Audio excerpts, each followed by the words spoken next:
Good afternoon, my dear brothers and sisters. Ngumiti naman ho kayo, hindi po ibig sabihin Kwaresma dapat malungkot kayo. Magandang hapon po at maligayang pagdating po, most especially to our dear faithful, to our dear neighbors here at the Manila Cathedral, office workers, students, beloved brothers and sisters in Christ, pilgrims of hope, as we also celebrate Ash Wednesday this holy year. Muli po, magandang hapon, and we begin today this holy and this blessed season we all call Lent. As I've said, in a very special way, we celebrate this season, the beginning of our Lenten journey within the holy year. At alam naman natin na ang dinadala po nating tema sa taong ito ay lakbay pag-asa. Pilgrims of hope. All of us are pilgrims of hope. And it is good to reflect how these ashes that will be imposed over or on your foreheads can be a sign of hope for all of us. Ashes, hope. Isn't it, Father, that these two things are very ironic? Madumi ang abo. Ang pag-asa, isang magandang bagay, pero bakit magiging simbolo ng pag-asa ang abo? Marahil po natanong namin nyo, sa lahat ng pwedeng simbolo ng simbahan, bakit natin sisimulan ang panahong ito sa pamamagitan ng abo? Father, pwede namang holy water para wala kaming ikahiya mamaya kung sino may pinakamalaking krus, sino may pangit, sino may very, sabi nga sa internet, yung OCD na mga tao, no? Mapalad po yung matatapat sa aking kanina, maayos mamaya, no? Maayos-ayos ang krus ninyo. No? Pwede namang oil na lang, baka mabango-bango pa. Kung gusto nyo pong masaktan, bakit hindi wax ng kandila? Why in every or of all the symbols, why ashes? And I would say, why not? Napakagandang simbolo ang abo bilang tanda ng ating pag-asa at ng ating pananampalataya. We've said that these ashes may appear dirty, black, and lifeless, as these ashes can be reminders of hope. These ashes are dirty. Ayaw natin ng dumi. And we are used to see dirt. There is dirt in your office. You may have hidden dirt inside your houses. Baka sa loob ng bag ninyo madaming dumi, madaming mga kailangang itapon. Baka ho yung damit nating sinusuot, may mga kanya-kanyang mancha at dumi. And we hate dirt. Sana lang po ayaw ninyo ng dumi.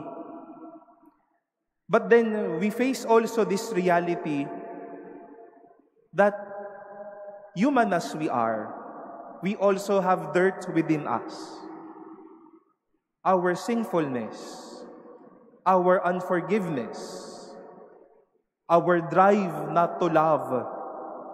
Sa mga panahon na nagdadamot tayo, sa mga panahon na nagtitigas-tigasan ng ating mga puso, kapag sobra na tayong makasarili, kapag punong-puno na tayo ng ating sarili, dumadami yung dumi ng ating puso. We know ourselves as dirty people. But my dear brothers and sisters, whatever appears to be dirty has its hope to be clean. Malilinis ang mga lugar, malilinis ang damit, malilinis ang mga bahay, kayang magiging malinis din ang pagkatao at ang ating kalooban. Tayo ding madudumi, may pag-asang maging malinis. Our hearts may be dirty, but purity can be a possibility. At huwag nating hayaang makilala tayong mga maduduming tao. Pero yung ating pagiging malinis, maging tanda ng ating katotohanan at ng buhay. That process from our ugliness to beauty is a sign of hope. From being dirty to being clean, that's a sign of hope. Not that we are dirty means that we are hopeless. But our being dirty is but a door to hopefulness.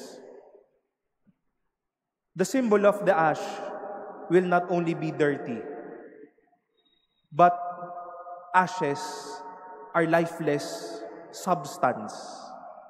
It's a lifeless symbol. Ito na po yata yung pinakawalang gana na simbolo sa ating pong pananampalataya. But yes, it is lifeless, but it is also an entry to hope.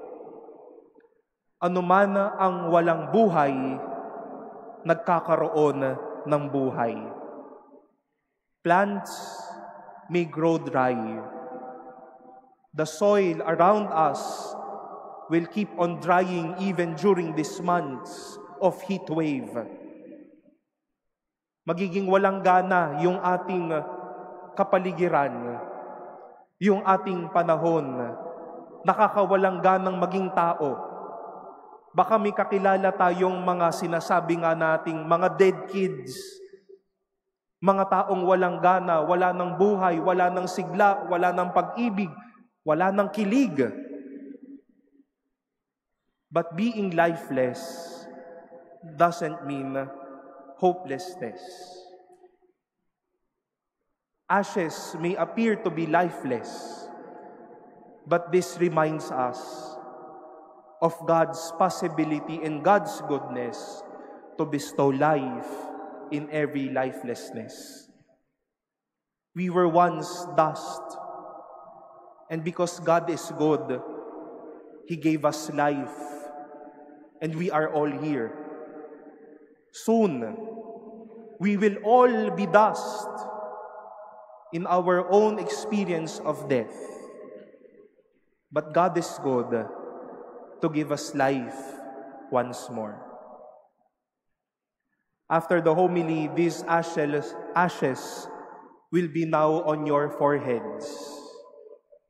This may be dirty and lifeless, but this does not mean that we are all hopeless.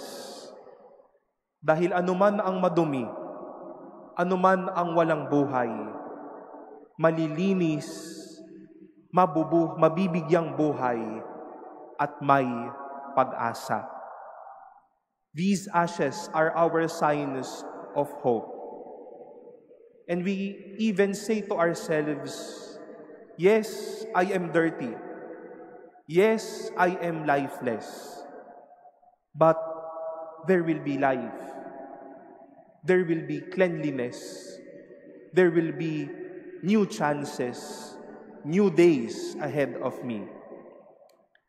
At kapag nalilinis sa bawat pagkadumi, pag-asa po iyan.